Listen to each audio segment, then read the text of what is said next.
This is Francisco Julião of Brazil. You may not have heard his name, but learn it. Julião is the most important peasant leader in Latin America, and the peasants are the great majority, more than 100 million. He's a follower of Fidel Castro and Mao Zedong, an enemy of the United States. Julião tells the peasants of Brazil that they are exploited, treated no better than the beasts with whom they share the burdens. He talks to the peasants of Brazil, but his words find an echo all over Latin America. This is the story of Northeast Brazil, of Francisco Julião and the peasants he woos in Latin America.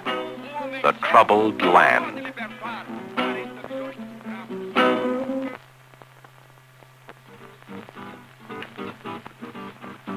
This is Brazil, land of the samba and the carioca, where they build tomorrow's cities today.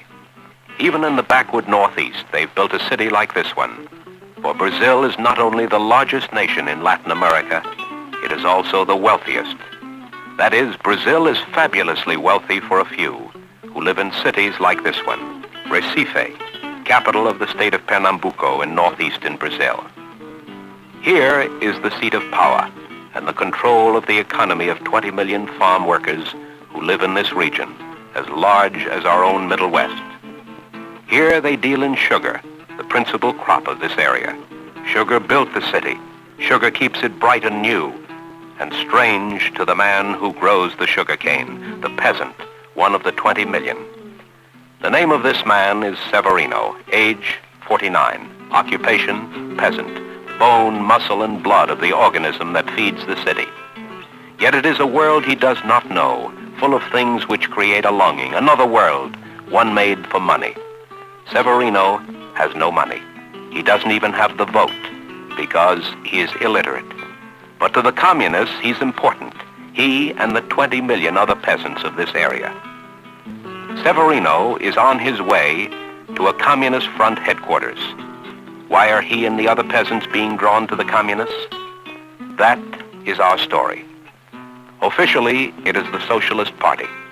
Actually, it is more leftist than that.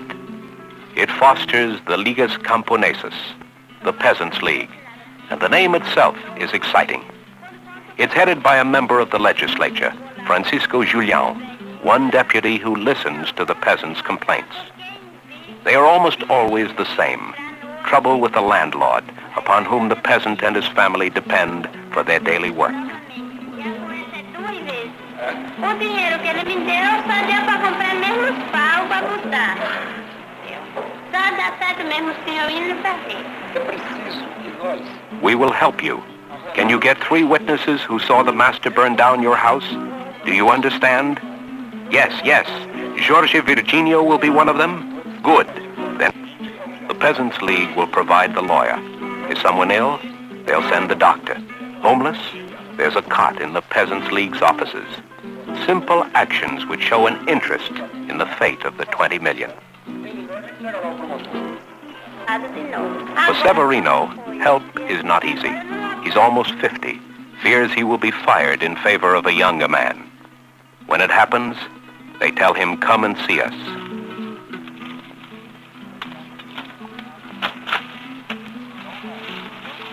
Severino's demands are simple. He wants to continue doing what he has always done. Already his sons are chopping cane, as their father did before them. Sugar is almost everywhere. Vegetables for the peasants would crowd out the landowner's cash crop.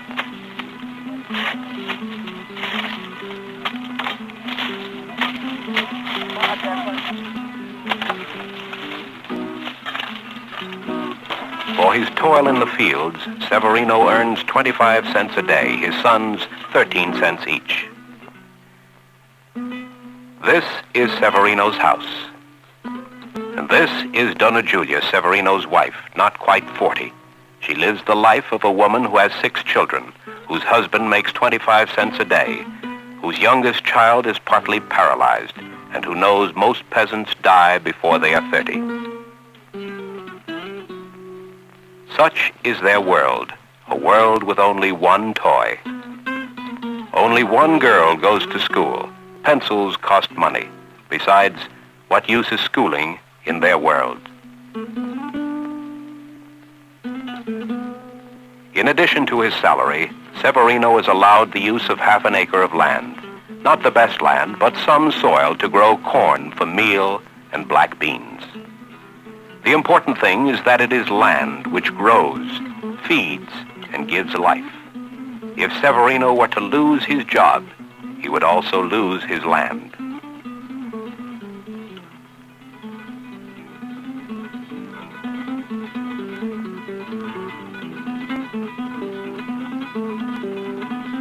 In this region, only 5% of the people own 65% of the land and live in houses such as these, but mostly just for weekends.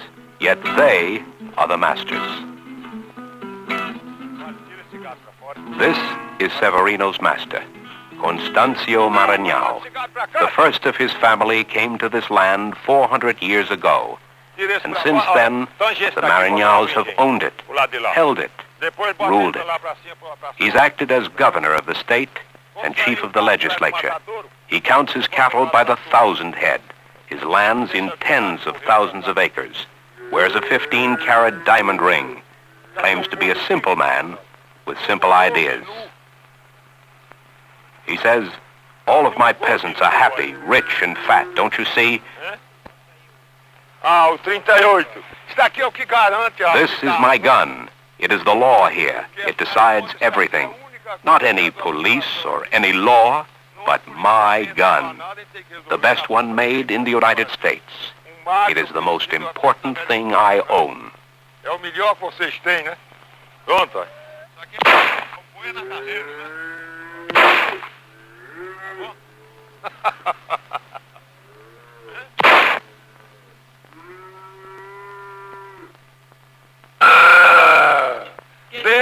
Things have always been this way. My peasants are just lazy. If anyone comes here, tries to organize, I'll kill him.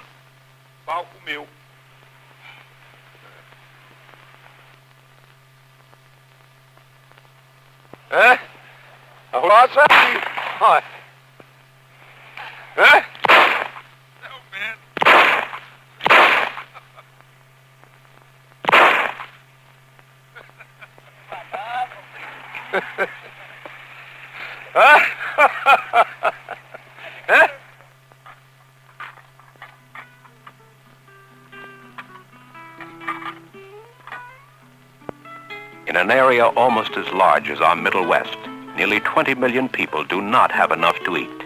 The land that grows sugar cannot be spared to grow mere food. For them, cornmeal, rice, and black beans served once during the middle of the day. Bread and coffee at morning and night. Never any milk. These children never taste it.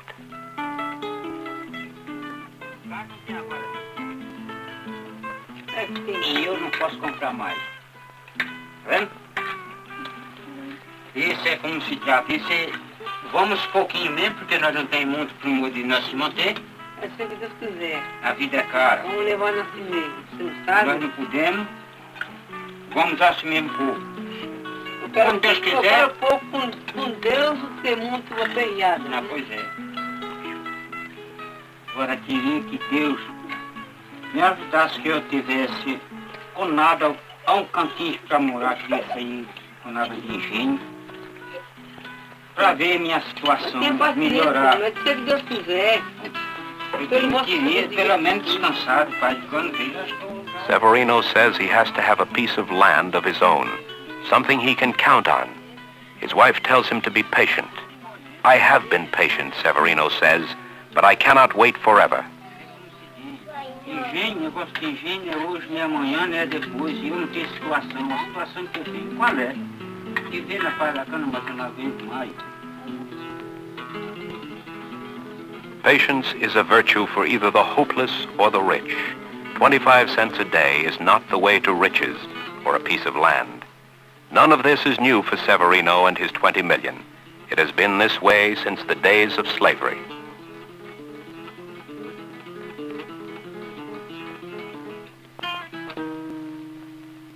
Vive o povo a vida inteira In the world of they who cannot read, the troubadour is the communicator. The violeros are an important part of the peasant life, an institution as old as the land. Except that if the land and the peasant have remained the same, the songs of the violeros have changed. No longer only songs of harvest, of life, and love and marriage.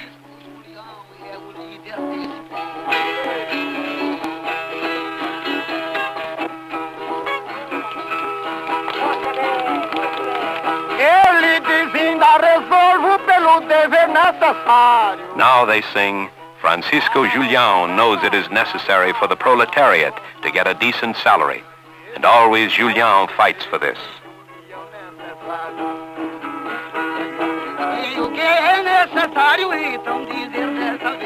And Francisco Julião has explained to you we must have a revolution here, like Fidel Castro made in Cuba.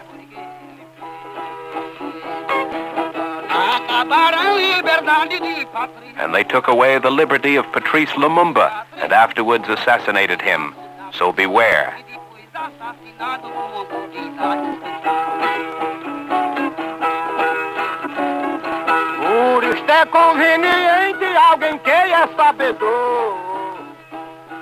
What we must do is form a mass as they did in Cuba.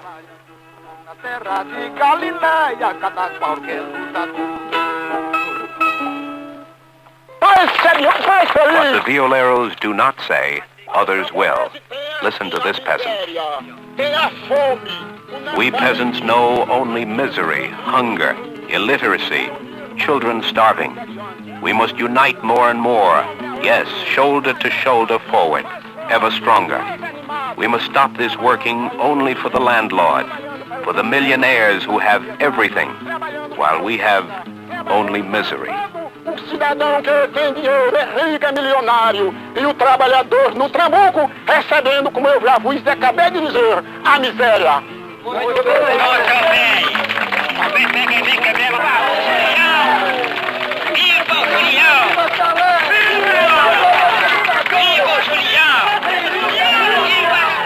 Out of their misery, they cheer agreement, and the shadows lengthen over the troubled land.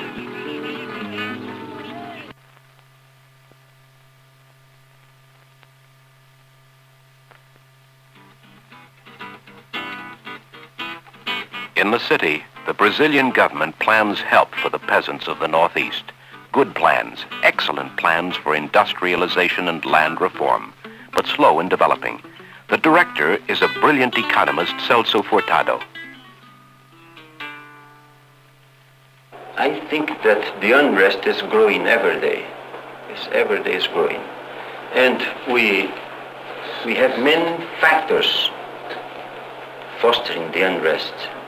We have first, the politicians now are exploiting the situation of poor people. The communists are present. And at the same time, the people now with better communications, better way of information and so on, people now is much more aware about their own misery. And people, they have no idea at all what this communism could be and what communism is. They think that communism is a way of solving the agrarian problem. And what about Francisco Julião? Well, Julião is a man now presented as a symbol of the movement. But for us, living here, for people here in contact with reality and with the peasants and with everybody, we know that Julião is not exactly the creator of the Ligas. He is a politician like others here that first then others discovered that the Liga could be something very important in the political strife, in the political fight in this country. Yes, Francisco Julião is a politician, a shrewd one, and an ambitious man. He knows what he wants, has no qualms about working for it. É a hora da liberdade. Esta é a nossa hora. É a hora da massa camponesa, dos operários, dos estudantes e de quem tiver vergonha na cara nesse país. Francisco Julião's power is the peasant and his undeniable discontent. Of all Brazil's politicians, he's almost the only one who spends all his time with the voteless peasant. Undoubtedly, there's more than magnanimity in this. If Julião can organize the peasants, the vast, illiterate mass, perhaps he can get them the vote. If he can get them the vote, then he can ride to power on their political landslide. Senator, governor of a state, president of the nation, all it takes is votes. There's a cynical strain in Julião. He offers no specific plans, but his calls to arms echo louder to the peasants than all the government's constructive but unseen plans. His every word, his every act is aimed to push his goal a little further. He tells the peasants that American capitalism is their enemy, that there's a peasant's paradise in China and Cuba, and he promises that this year he will take 50 of them to see these Marxist havens with their own eyes.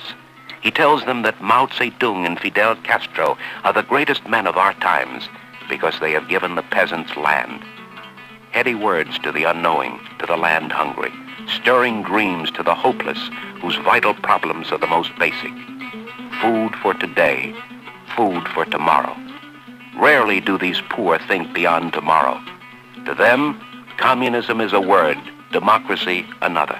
Julião's visions and promises, these they listen to. Dá licença aí, companheiro. Tem que puxar a conversa agora aqui com um de vocês, conversar aqui.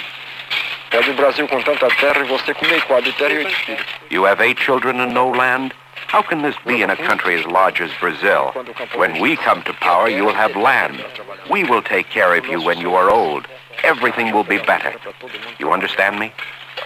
Conseguir outras coisas, aposentadoria quando vocês ficam velhos, que não pode mais puxar uma enxada, não tem aposentadoria. Qual é a aposentadoria do camponês? É o cemitério. Não é isso mesmo? Eles não têm aposentadoria. Não tem nada não. Ah, não tem nenhum na escola. Do you want a school for your children? When we come to power, there'll be schools for your children, for all children. Regime que você possa botar na escola. Não é isso mesmo? E está de luto? De quem? A sua mãe.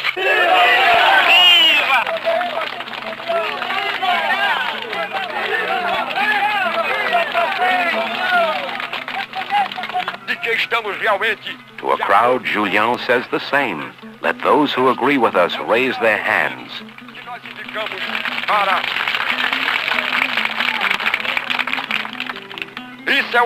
Yes, let each of you hold on to his hoe. The hoe is your symbol, the symbol of your work and your lot. It's the sign of your backwardness, your misery, of the landowners who want to keep you as you are. The landowners live in the cities. They enjoy the fruits of civilization. Daqueles que estão nas cidades, usufruindo a civilização, que venha deles este presente. Unite all your force together for agrarian reform, against oppression, misery, and hunger, against the big estates. Contra a miséria, contra a fome. Mas vocês devem marchar unidos. Viva, companheiros! Long live the Peasants' Leagues. Long live agrarian reform. Long live liberty. The hoe is a peaceful symbol, but it can be a wicked weapon. Julião has already said that if he cannot win in peace, then it will have to be revolution. That statement, too, was cheered.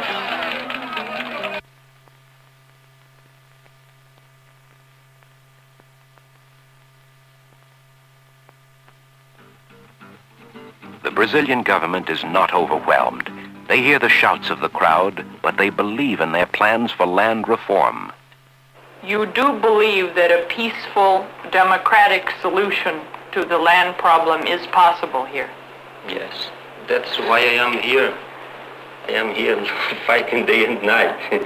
I think that we can demonstrate people that we can live in a different way in the agriculture, that we can be, you can be at least much better than they are now, that they can work for themselves, that they can open new fields, that they can look for happiness, at least they can have. Let's repeat the now the so repeated phrase of the revolution of hope. People now they have no idea at all that they could be better tomorrow. And I think that we are going to demonstrate that. What can the United States do to help?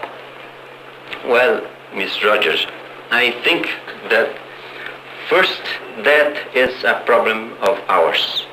If we do not have a clear conscience of the problem, and if you are not prepared ourselves to do the sacrifice and to fight for the solution, any help would not change the situation. But if we open the new way, and if we start this process of changing the help of the United States, of the help of any country would be fundamental. But if we do nothing, if things go on this way, let's say the way that things have been going in the last 5 or 10 years, I think that we could have a very difficult and very explosive situation here, maybe in 2, 5, 10 years, I don't know, but maybe even tomorrow. Tomorrow has come, and there's no explosion in Brazil.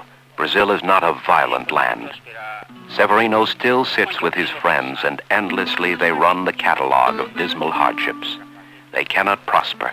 Corn, they say, is too expensive for them to buy.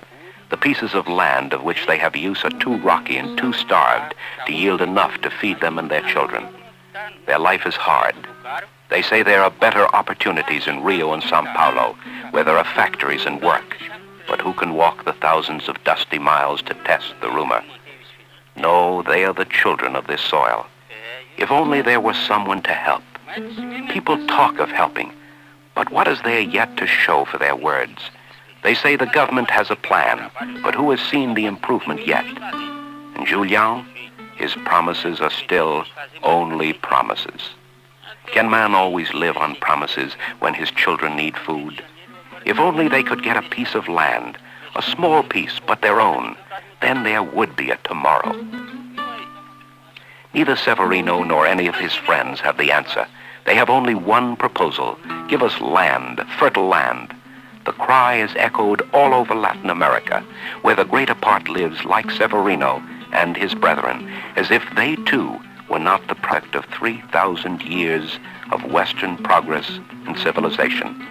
Give us the land, they cry, and the communists assure them, we will give you the land.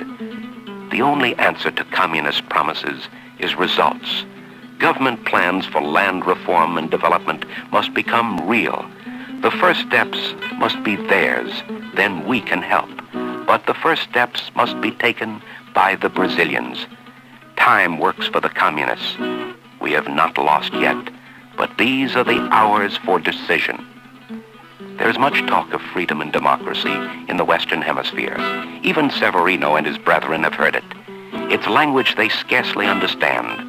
There's little room for understanding ideas in a world of hunger, misery, and lack of hope. Hopelessness can cause one to gamble anything for a better tomorrow, forgetting the blessings of hungry freedom today.